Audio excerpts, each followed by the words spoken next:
El sol de la mañana. Miren, el 2017 es un año de grandes retos para el Partido de la Liberación Dominicana, en especial para el presidente Danilo Medina. Dependiendo, ¿verdad?, de este gobierno, yo creo que va a ser un buen gobierno como el primer gobierno del presidente Medina.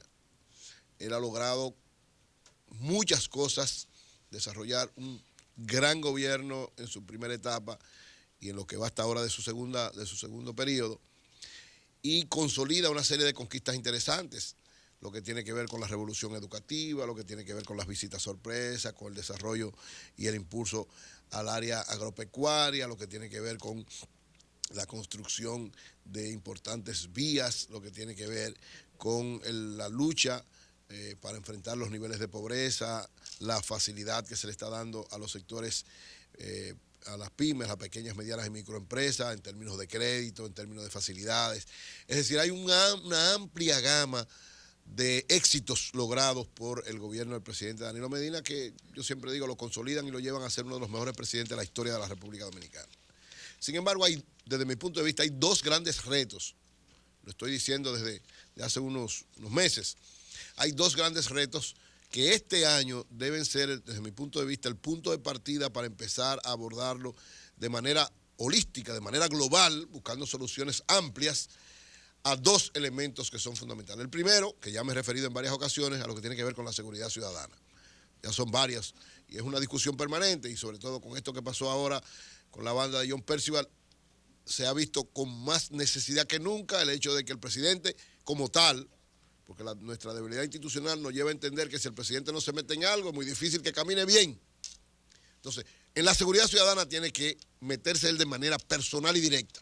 Y hay otro elemento, pienso yo, modestamente, donde también el presidente tiene que meterse de manera personal para que eso camine lo mejor posible, y es el tránsito. Miren, desde mi punto de vista, esos son los dos grandes retos para este año y para lo que queda incluso de gobierno. El problema de la seguridad ciudadana, un plan bien elaborado, dirigido y supervisado por el presidente Medina. No se lo deje a otro presidente. Él tiene, lógicamente, a Carlos Amarante Baré como ministro de Interior y Policía, pero Carlos es ministro de Interior y Policía, no es el presidente de la República. Y aquí muchas cosas no caminan si no es el presidente. Ahí lo vimos. El presidente habló, de una vez ubicaron a Percival. El presidente habló, de una vez agarraron a Brian. Lamentablemente, nuestra debilidad institucional lleva a que las cosas sean así. Uno no quiere que sean así, pero se llevará un tiempecito. Nuestro fortalecimiento institucional va caminando, pero todavía le falta una maduración, un poquito más de maduración. Mientras tanto, el presidente no puede permitir que estos dos elementos le sigan poniendo los puntos oscuros a su gobierno. Entonces, seguridad ciudadana. El otro, tránsito. Miren, el desastre del tránsito en la República Dominicana es una cosa espeluznante. Espeluznante. Porque, bueno, es verdad que la ley, la 240 es la ley de la anterior, porque ya hay una nueva ley, todavía no lo hemos implementado, pero ya hay una nueva ley que ha superado muchísimo ese desastre, que era la ley viejísima, esa, la 240. Pero el problema no es solo de ley. Usted puede hacer 840.048 leyes muy buenas y a la hora de aplicarla y de tener voluntad política, un desastre. Ya lo hemos dicho y aquí se ha dicho en múltiples ocasiones. La ley es un marco regulatorio para usted actuar correctamente. Oigan bien, la ley es un marco regulatorio para usted actuar y hacer que los ciudadanos actúen correctamente. Tiene que haber una voluntad política y una actuación coherente, correcta y permanente para resolver las cosas. Entonces, en el tránsito ha habido un desastre y sigue habiendo un desastre. Se arregló el sol de la mañana, pues ya llegó Helen. Hey, señor, un aplauso a Helen. Llegó Helen Hill, que está de vacaciones. Bienvenida, nuestra hermana y amiga Helen Hill. Ya se arregló esto. Que Dios te bendiga, Helen. Entonces, el tránsito, el presidente tiene que tener detalle especial en tránsito, como en la seguridad. Lo primero que tiene que haber es una unificación. Ya tenemos la nueva ley. Y es correcto que haya una nueva ley que algunos dirán, bueno, tiene limitaciones, pero ok, un nuevo marco regulatorio que es mucho mejor al que teníamos antes, correcto. Lo otro es, tiene que haber una unificación de las diversas instituciones que tienen que ver con el tránsito. Hay un desastre, hay demasiadas instituciones con el tránsito, demasiado. Cuando usted tiene tantas cosas que deben operar sobre un mismo tema, se arma un caos. Y eso es lo que hay. Por eso no hay una regulación real, porque hay demasiadas instituciones regulando el tránsito. Entonces eso es lo primero. Tiene que haber una especie de reingeniería, una reingeniería amplia sobre el problema del tránsito. Unificar, consolidar. De las 20 y pico de instituciones que tienen que ver con tránsito, eso hay que llevarlo a 3 o 4. O tal vez un ministerio, qué sé yo. A la gente no le gusta crear ministerios, pero ojalá un ministerio de transporte, qué sé yo. O una institución que sea el eje central de todo lo que tiene que ver con regulación del tránsito. Tiene que haber una campaña, miren esto, señores. Así, usted ha visto la efectividad que le ha dado a la Dirección de Comunicaciones del gobierno que dirige Roberto Rodríguez Marchán, esta campaña de concientización sobre el problema del tránsito. Buenísima, excelente. Yo pienso que esa campaña debe ampliarse ¿a qué? A lo que son las regulaciones fundamentales de la nueva ley. Se tiene que haber una campaña, digamos, de 5, 6, 7 meses.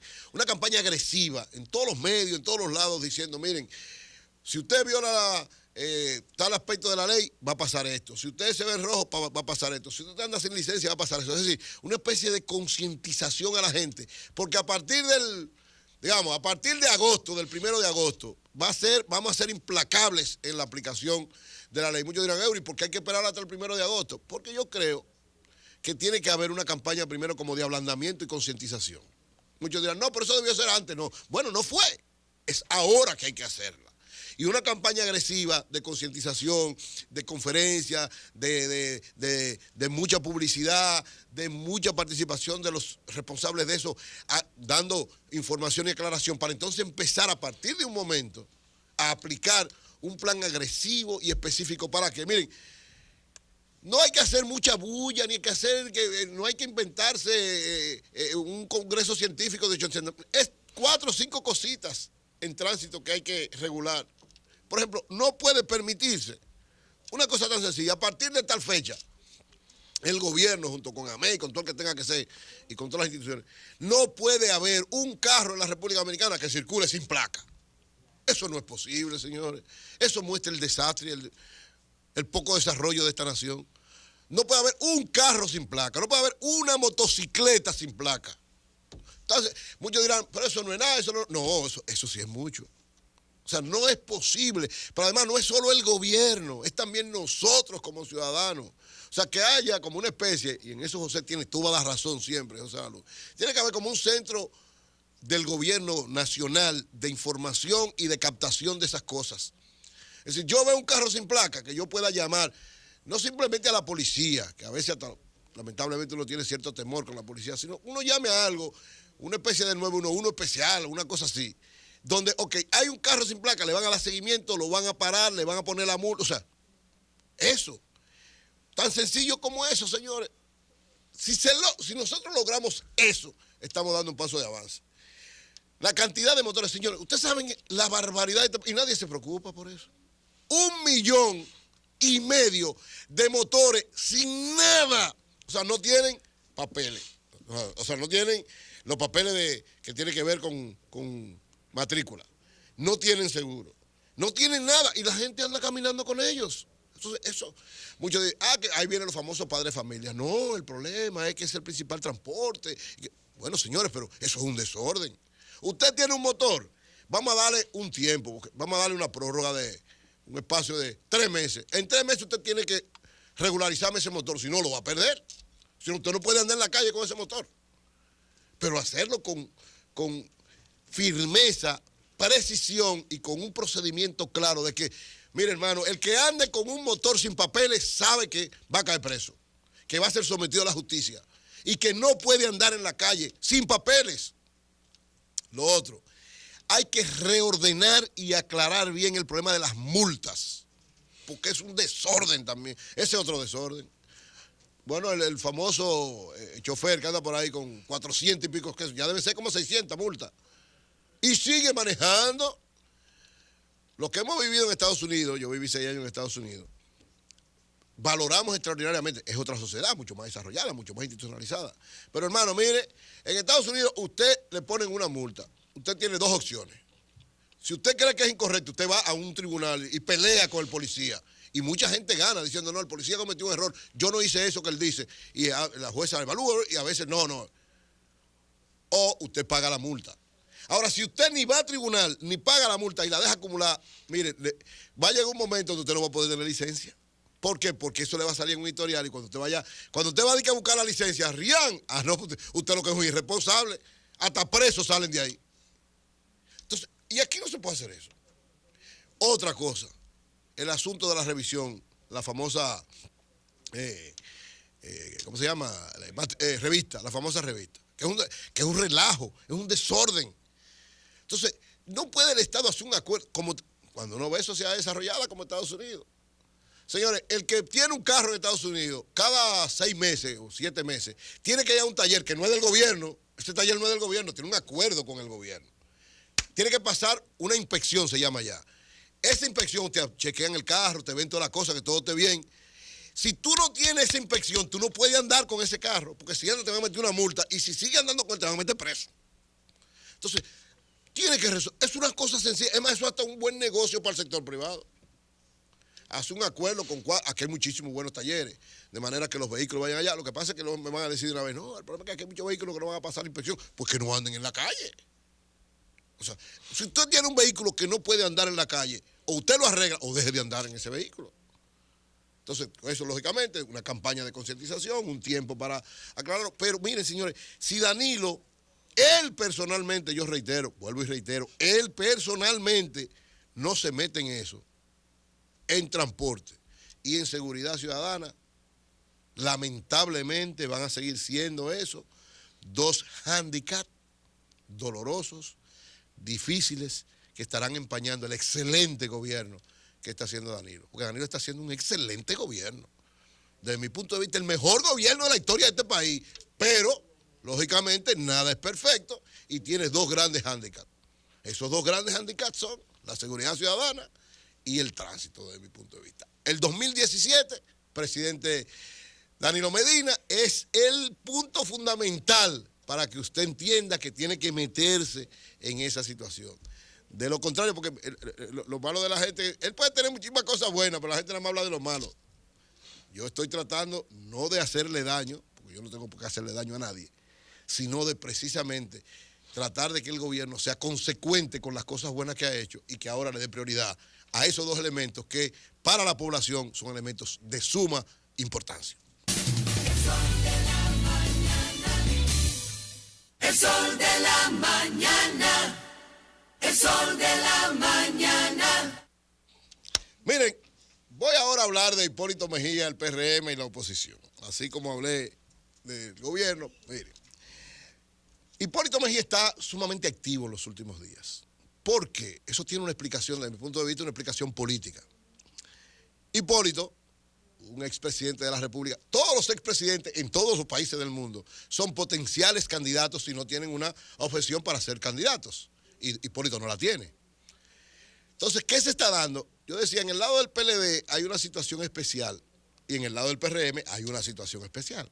En el lado del PLD, el PLD con tanto poder, con tanta fuerza, con tantos gobiernos buenos que ha hecho y con dos figuras de una calidad extraordinaria. Uno, en el caso de Leonel Fernández, con posibilidades, ha sido 3 veces presidente, pero con posibilidades de volver. Y otro, Danilo, haciendo un excelente gobierno, tiene una limitación constitucional, pero aquí todos sabemos que la constitución se cambia fácil. Entonces, estos dos líderes políticos tienen el reto ambos de actuar acorde a lo que yo he llamado el sentido de la historia que los dos tienen. Yo he dicho en el PLD, tanto Leonel como Danilo deberían actuar acorde a su sentido de la historia. ¿Cuál es? Desde mi punto de vista, en este caso es ni Danilo seguir ni Leonel volver. Si Danilo no debe, desde mi punto de vista, meterse en un proceso de reelección, porque aunque es un excelente gobierno y ojalá lo tuviéramos 1000 años ahí, pero políticamente, para la institucionalidad, yo creo que es un grave peligro, lamentablemente. Y en el caso de Leonel, ha sido 3 veces presidente. Ya pienso que su ciclo como presidente concluyó. Yo he dicho ambos, lo mismo que Hipólito Mejía, y voy a hablar del PRM ahora, pero ambos, lo que yo he dicho es, los dos y todos los expresidentes de la República Dominicana de ahora en adelante deberían ser declarados senadores vitalicios para que su experiencia como presidente la usemos en el Congreso y ellos no tengan ninguna perturbación. Pero la no renovación del liderazgo le hace daño al desarrollo de la República Dominicana. Entonces, en el PLD, lo que se corresponde en este momento histórico, desde mi humilde punto de vista, es que Leonel y Danilo, que son las dos figuras claves, se pongan de acuerdo, propicien un proceso interno donde salga un candidato o una candidata, los dos la apoyen, ese candidato genera esperanzas de nuevas cosas y podría quedarse fácilmente en el PLD en el poder. De lo contrario, si no entienden eso, el PLD va a pasar por un serio problema. Por ahí es que entonces anda Hipólito Mejía. Hipólito, brillante en eso. Hipólito entendió, le dio un espacio a Luis Abinader no pegó. La figura del PRM se llama Hipólito Mejía, no Luis Abinader. Y la forma en cómo está actuando como líder opositor es brillante. ¿Por qué? Porque Hipólito se ha convertido en una especie de interlocutor del poder. O sea, Hipólito ahora mismo es el interlocutor del gobierno. El que dice, miren, yo le mandé una carta a Danilo sobre el caso de Valle Nuevo. Yo me preocupo por varias cosas que están pasando. Yo saludo al presidente cuando hace un asunto bien. Critico al presidente cuando hace una cosa mala. Hipólito está actuando de manera correcta. Visito a la Junta Central Electoral, como hizo la visita ayer, ¿para qué? Para comprometerme a que tiene que haber una ley de partidos políticos que garantice que todo el mundo... O sea, está actuando con una visión de estadista. Con una visión de estadista. Es decir, un líder opositor que no es un conflicto para el gobierno, sino critica lo que el gobierno hace mal, pero saluda lo que el gobierno hace bien y da su brazo a torcer en algún momento para colaborar con el gobierno. Eso es lo correcto. Eso es lo conveniente. ¿Por qué le está haciendo eso? Por un asunto especial. Él sabe que tal vez ahí es que su estrategia puede tener un poco de debilidad. La oposición siempre ha jugado a que Leonel y Danilo no se van a poner de acuerdo y que uno de ellos por eso es lo que creía Luis Abinader, podía pasar. Eso también es lo que creía Hipólito la otra vez, podía pasar. No se ha dado. Ahora, aparentemente, Leonel y Danilo han llegado a un nivel que probablemente, dicen ellos, no se van a poner de acuerdo. Yo creo que se van a poner de acuerdo, pero bueno, cada quien desarrolla su estrategia de manera particular. Pero Hipólito sabe que hay fuertes posibilidades de que Leonel pudiera ser candidato del Partido de la Liberación Dominicana. Si Leonel es el candidato del PLD, el candidato del PRM se llama Hipólito Mejía. Y tiene posibilidades, si sabe manejarse, o sea, si no se pone a cometer errores como en los otros momentos, si sigue esta línea que está teniendo ahora y sabe manejarse y sabe hablar cuando tiene que hablar y callarse cuando tiene que callarse, tiene amplias posibilidades. Ahora, el problema es que el PRM también tiene un problema interno. Al igual que el PLD, que tiene un reto entre Leonel y Danilo, el PRM tiene un reto entre Luis e Hipólito. ¿Por qué Luis? A pesar de que el liderazgo de Hipólito es mucho más fuerte, mucho más grande, y fue presidente, y el ser presidente da un peso especial a quien sea, pero Luis ganó un espacio importante en la sociedad dominicana. O sea, usted sacarle un PLD con un gobierno como el de Danilo Medina y con un candidato como Danilo Medina, usted sacarle un 35%, es un logro histórico que Luis no supo manejar eso. Luis no le supo sacar lo que eso implicaba como beneficio. Se puso de loquito viejo a llevarse de todo estos partidos y chiquitico y hacer vocero de... No supo manejar eso. Y por eso Hipólito se le ha metido en la curvita de la Paraguay. Luis tiene un reto, porque tampoco Luis va a entregarle lo que ha logrado, se lo va a entregar a Hipólito así. Entonces, entre ellos dos va a haber así como hay un enfrentamiento entre Leonel y Danilo, entre Luis e Hipólito hay un enfrentamiento. Y ese enfrentamiento se va a profundizar en la medida en que vaya llegando, ¿verdad?, el 2020, porque estamos hablando del 2017, las elecciones son el 2020, pero este país empieza las elecciones. Aquí empezaron las elecciones de todos los candidatos, la campaña, el 16 de agosto, es más, del 16 de mayo, que Danilo ganó el otro día, el 17. Inmediatamente todo el mundo está en campaña. Velada, tranquila, calmada, pero todo el mundo está en campaña. Y esto que está haciendo Hipólito Mejía es el inicio de su campaña presidencial. El reto, ¿cuál es el reto de Luis? Porque Luis tampoco puede pelear con Hipólito porque la estructura en el PRM de Hipólito es la más fuerte. La de Luis está creciendo, se está consolidando, pero la estructura fuerte en el PRM es la de Hipólito Mejía. O sea, que tiene una estructura, no solamente por la fuerza del liderazgo que tiene, sino por haber sido presidente de la República. Una estructura imbatible, una estructura amplia, una estructura fuerte y poderosa, es Hipólito Mejía. Luis tiene el reto de que fue la figura importante de las elecciones pasadas, pero fue una figura derrotada desde el punto de vista electoral y que no supo, derrotada 2 veces, porque él perdió las elecciones de Danilo, pero tampoco supo manejar el triunfo que tuvo, que fue importante, habiendo sacado la cantidad de votos que sacó, no lo supo manejar por perderse en cosas secundarias e innecesarias. Entonces, eso es lo que le ha dado más fuerza a Hipólito Mejía. Ahora bien, así como digo en el PLD, mi consigna en el PLD o mi visión, puedo estar equivocado, pero es mi visión, que Danilo no siga y que Leonel no vuelva. Que se haga un proceso interno para elegir uno nuevo, que sea esperanza para la gente desde el PLD. En el PRM yo creo que ojalá en este momento histórico el PRM pudiera tener lo que le faltó cuando el enfrentamiento Hipólito y Miguel Vargas. En ese momento, si Hipólito y Miguel Vargas, en aquel momento, se ponen de acuerdo y llevan a Luis Abinader como candidato, hubieran ganado las elecciones. Bueno, dicen si mi abuela fuera vaina bicicleta, ¿cómo que dicen? Si tuviera ruedas fuera bicicleta, pero bueno. Pero todo apunta a que si Miguel Vargas e Hipólito Mejía en aquel momento en que se enfrentaron y se dividieron, se ponen de acuerdo los dos, ceden, entregan y ponen los intereses de su partido, del PRD en ese momento, por encima de sus intereses particulares como candidato, y dicen, Luis Abinader es la figura nueva, vamos a apoyarlo y vamos a impulsarlo, hubiera, si no ganado, hubiera sido difícil que el PLD le ganara, hubiera sido difícil. Ahora se presenta una situación, desde mi punto de vista, un tanto parecida. Los dos quieren ser nuevamente candidatos presidenciales, están trabajando para eso, pero los tiempos modernos llevan a una especie de renovación del liderazgo.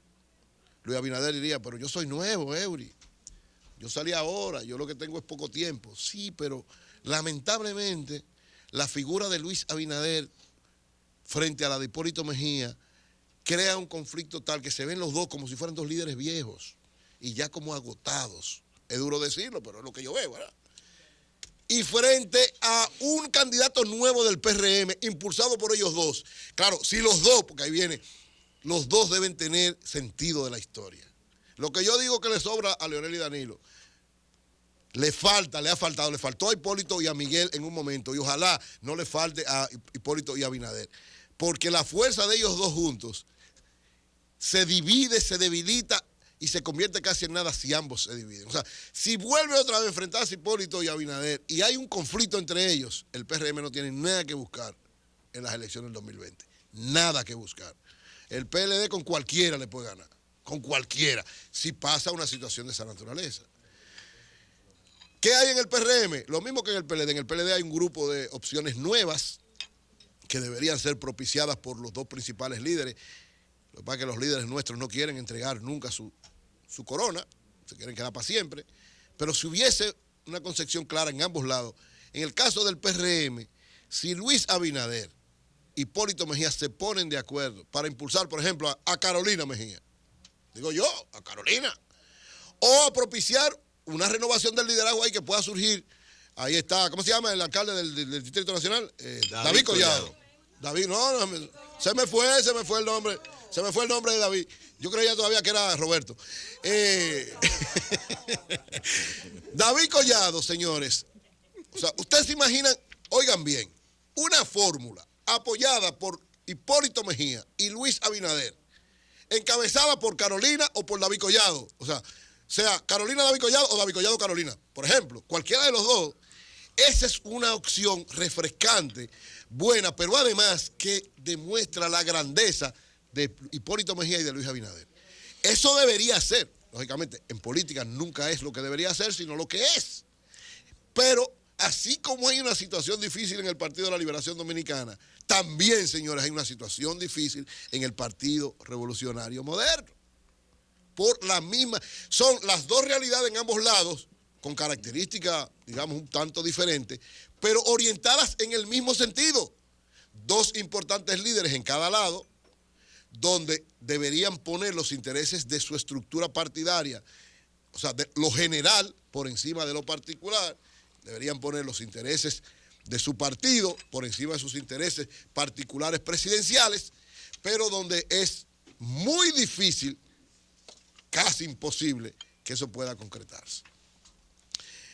Yo digo, la fuerza de los opositores al PLD siempre ha sido creer que Leonel y Danilo no se van a entender. Y siempre se han entendido. Aunque estén peleados, todo el mundo sabe que es verdad, que hay una situación difícil, que hay serios problemas, eso es verdad. Yo siempre digo, son dos hermanos que se pelean, pero que defienden la familia. Defienden la familia, es decir, ellos se han matado en muchísimas ocasiones, y es verdad, y enfrentamientos.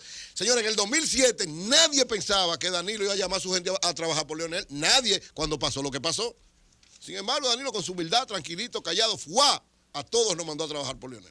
Y cuando Leonel perdió ahora, cuando no pudo ser, candidato en el 2012, nadie pensaba que iba a hacer lo que hizo siendo presidente para que Danilo ganara, y lo hizo. Es decir, a pesar de todas las cosas, independientemente de que le duela a uno de los dos, ellos saben manejar, porque al parecer esa enseñanza bochista de que pusieran los intereses generales por encima de los suyos, en el momento final lo pone a valer. En el caso del PRM, el historial es, en el caso de Hipólito, no actuar con esa coherencia o con esa visión. No es coherencia, sino visión.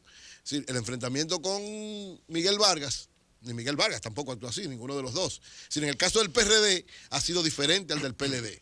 En el PRD, históricamente, desde Peña Gómez, desde muchísimo tiempo, siempre los líderes PRDistas, y hablo de la esencia PRDista, aunque ahora se llame PRM, pero es la esencia PRDista.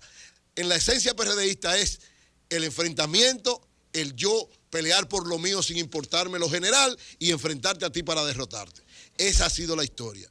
Ojalá que en esta ocasión, donde tienen amplias posibilidades de por lo menos ejercer, de lograr una buena participación en el Congreso, de servir de verdad de contrapeso, porque el PLD necesita un contrapeso. No es bueno que un partido tenga tanto poder, porque eso, aunque Danilo está desarrollando un excelente gobierno y venga otro presidente o presidenta y haga también un buen gobierno del PLD, es bueno el contrapeso, porque el contrapeso lleva a que muchas cosas malas no sigan y que las buenas se multipliquen. Entonces, ojalá que el PRM, en este momento, Hipólito y Luis Abinader tengan lo que les sobra a Leonel y Danilo en la historia política de su trabajo, un chin de sentido de la historia.